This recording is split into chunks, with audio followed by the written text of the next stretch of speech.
Hilchos Shmittah v'Yovel Perek Shishi, the laws of the sabbatical year and the Jubilee year, chapter 6. If I look a little bit hot, it's because I am. The room that we're recording in is incredibly hot. It's an incredibly hot day. God willing, it's cooling down, and throughout the class it'll cool down here for all those that are listening as well. So today we're learning the laws of Shmittah, and we're going to be discussing specifically doing business, transactions that involve produce that grow during the Shmittah year. Because produce that grows during the Shmittah year has a level of sanctity, and it has to be treated with that sanctity when you eat it, as we're going to learn in later chapters. Because Shmittah fruit has sanctity, so it's important to know what happens if the Shmittah fruit is used in a transaction. Let's say you sell it. Let's say you exchange it for other produce. What happens to the exchanged produce? What types of exchanges are allowed and what types of exchanges are not allowed? That's going to be the topic of today.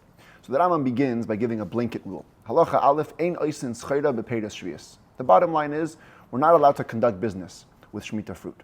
That's the overarching umbrella. Now there are going to be exceptions, but it's all exceptions to the general rule that it's forbidden. Says the Rambam, the first exception is if a person wants to sell a little bit from Shmittah fruit, he needs to have some money, let's say, for his basic expenses, so he's selling a little bit of the fruit that he comes across. Moicher, you're allowed to sell it. However, even in the case where you're allowed to sell the fruit, when you get the money for the sale, the money is endowed with a holiness. The money is like Shmittah produce, which therefore means that you have to buy food with them. And that food has to be eaten on the level of Shmittah sanctity. Again, as we'll define that. Additionally, the original fruit which was sold also retains its holiness. Many times, when we redeem something from a holy state, the original item becomes completely ordinary. When it comes to Shmittah, you actually get two stringencies. The original produce remains holy, and the final product for which it's exchanged also becomes holy. A person is not allowed to buy field vegetables with the express purpose to resell them. That's fully business. You shouldn't even use peels of Shmittah produce in the process of creating dye, which you dye for pay. That's considered doing business with Shmittah produce. On the other hand, if you bought vegetables to eat, and it happens to be you had a surplus, you left over some, mutter limkar hamoisar, you can sell the rest. It's not express business. The hadamim shvius, nevertheless, the money which you make from it is again endowed with the holiness of Shmittah. Similarly, if you had gathered vegetables for yourself, for your own needs, and then your son or your grandson takes them and sells them, what happened is permitted, and the money belongs to Shmittah. Again, it must be treated with Shmittah sanctity. Here, because one person took it, originally bought it, and the second person sold it, it's not considered to be a problem of business. Now, what if a person does that to begin with that intention? You buy and then your son's going to sell it.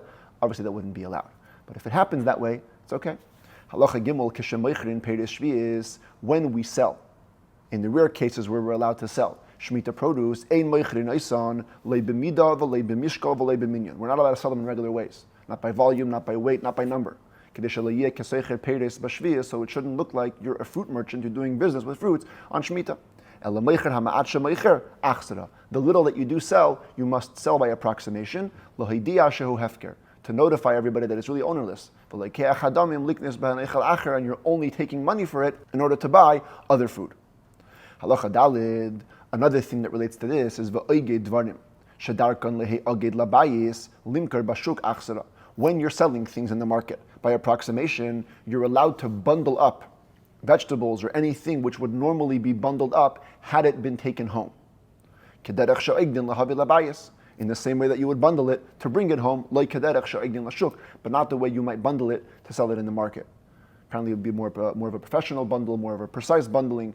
Don't do the bundling in the exact way that you would do it for the market, only the way you would do it to bring it home. Again, all this to avoid looking like a person is selling with specificity. Any vegetables or produce that would normally not be bundled unless it was being sold in the market, you shouldn't bundle them at all. Because if you did, you have a clear appearance of doing something to bring to the market, which is not allowed. Halacha hey peiros chutz la'aretz shenichnesu la'aretz. If fruit from the diaspora were brought into Israel during Shmittah, lo yiyu nimkarim b'mida b'mishkal b'minyan. Even though they are not Shmittah produce, they should still not be sold by volume, weight, or number. Ela kepeiros ha'aretz achsara. They should be treated exactly like fruits in Israel and be sold by approximation. If somehow it was clear on them that they came from outside Israel, mutter, then it's permitted to do whatever type of sale you want, because everybody will know it's not Shmittah produce. Halacha vav chaymer b'shviyis mi behekdesh. Shmittah produce is holy. Hekdesh, things in the temple treasury, are also holy. There's a stringency when it comes to Shmittah produce over and above any other consecrated object. Shahapoides hekdesh, and that is that if somebody were to redeem something that was consecrated to the temple treasury, yatsa hekdesh lechulin, the holy object becomes completely ordinary. V'yitafsu hadamim tachtav, and only the money gets caught in its place and becomes holy. The hashviyis einakein. Shmittah doesn't work that way. It's even harsher. If somebody sells produce of Shmittah, yitafsu hadamim v'ye'asu kepeiros shviyis. On the one hand, the money gets caught and becomes like Shmittah produce. On the other hand, the hapeiros atzmon lo nischalalu v'nasu kepeiros shar shanim. The fruit themselves do not become ordinary in the sense that they're like any other year's produce. No, they stay holy with Shmittah holiness. Shenemar ba, because it says by Shmittah fruit, tiyeh, it should be. B'havayasa tehei la'ilam, which means it retains its state always. Because it's holy, it also catches its money. Which leads you to say, the final product always retains Shemitah sanctity, and the original fruit remains also as it was in Shemitah sanctity. Now, as we're going to see in a second, it doesn't apply at every step. If you make multiple transactions with Shemitah produce, only the final step is what retains the Shemitah sanctity. So the first and the last step of the series will always be holy like Shemitah. Ketzah, what does this look like? Lokach b'peiros shviyos b'dmeyan basar. You have Shemitah produce, here's an apple, Shemitah, and you bought with it, or with its money, a slice of meat. Nasa habasar ka'islan hapeiros. The meat becomes just like the fruit. V'oichle kepeiros shviyos, and you have to consume the meat like you would consume Shemitah fruit. You have to destroy them when you destroy Shemitah produce. We'll learn about also in later chapters the concept of destruction of Shemitah produce. If you then went, took the slice of meat, and you bought with it, or with its worth, fish, so now the meat, because it wasn't originally holy, it loses its holiness, it goes out of the equation, and the fish comes in instead, and the fish is now holy. If you use the fish to buy, or the money of the fish to buy oil, the fish exit the picture, and now the oil is caught in the holiness of Shemitah. If you used the oil or its worth to buy honey, the oil is out, and now the honey is in. In this scenario, when it's time to destroy Shemitah produce, again, I'll see what that means tomorrow, and in later days, you're going to have to destroy the apple and the honey, which is the final step in the series. As we do get rid of Shemitah produce.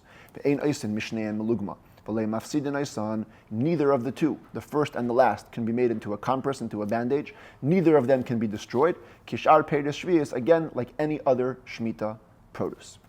Halacha ches. Ein shviyos mischaleles ela al derech mekach. Shemitah sanctity is only transferred through a transaction of buying and selling. That applies to the first stage of produce, the original produce.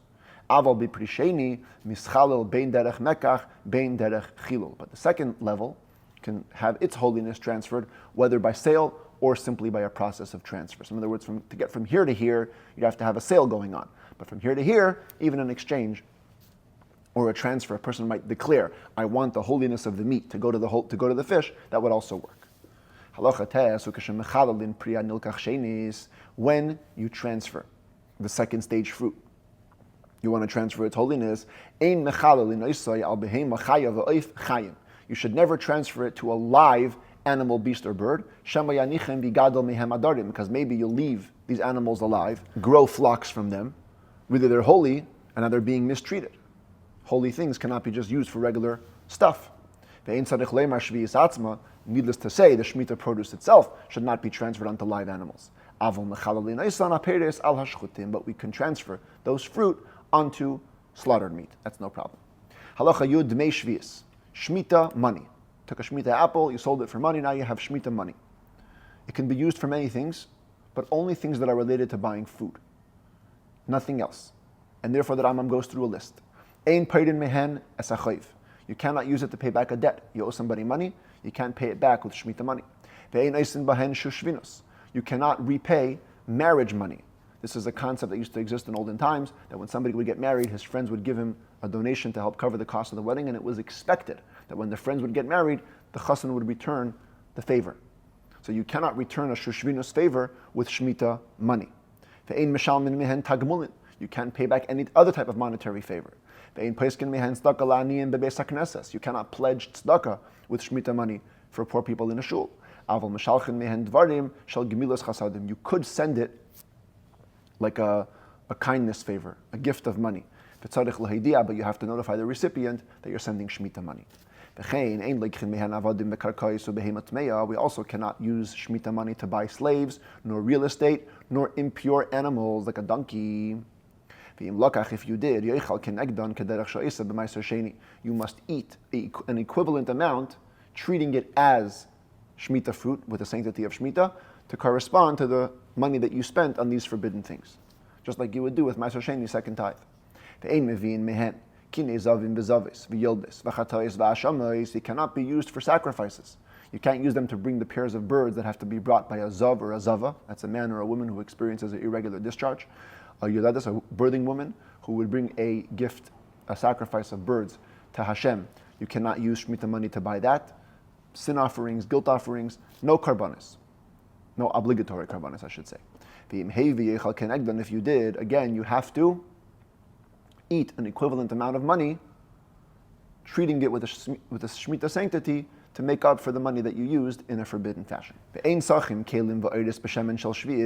use Shmittah oil to smear utensils or hides. Again, if you did, just eat an equivalent amount of oil to correspond to the oil which you used in a forbidden fashion. The reason for all these things is because, again, it's not for food explicitly purposes, and the only thing you can use Shmittah stuff for is for eating. Halacha Yud Aleph, ein neisnin mehen. You cannot use Shmittah money to pay leila balon, v'leila sapar, v'leila sapon, v'leila sharu. You can't use it to pay a bathhouse attendant, a barber, a sailor, any other artisan. You could use it to pay a water carrier who's giving you water. Again, that's an explicit eating purpose which you need for your own survival. It's also permitted to give Shmittah produce or its money to artisans as a gift, not as a form of payment. Halacha Yud Beis, ha'omer lapoyel, if somebody tells his worker the following formulation: Heilach isar zeh, v'laket li yarak hayom. Here, take this coin and pick for me vegetables today. So you're kind of making an association, but it's not clear. Here's a coin, pick me vegetables. Schare muter, that money that you paid is permitted completely. Ve'eine kidmei shvius. It's not considered to be like Shmittah money. Elomeitzieh b'chol ma sheyirtzeh, he can spend it on whatever he wants. The rabbis didn't penalize a worker that his payment should be considered like Shmittah money. But if the formulation that you used was a little bit different, you said, Laket li boy hayom yarak, here's a coin, pick me for it vegetables today. Since you've directly linked the two, now the money becomes like Shmittah produce. You can only spend it for food and for drink like you would spend Shmittah produce themselves. Halacha Yud Gimel hachamorim, donkey drivers. Let's say they weren't being so religious, they were using Shmittah produce to do forbidden work on Shmittah. For example, they transferred more than what they needed. Any money they make from sales is treated with Shmittah sanctity. This is a fine, it's a penalty for them. Asks the Rambam, why did the rabbis see fit to penalize the payment of the donkey drivers, and they didn't penalize the payment of a regular worker, as in the last halacha? Says the Rambam, because a worker's wages are very little, they didn't penalize them to allow him to make a living.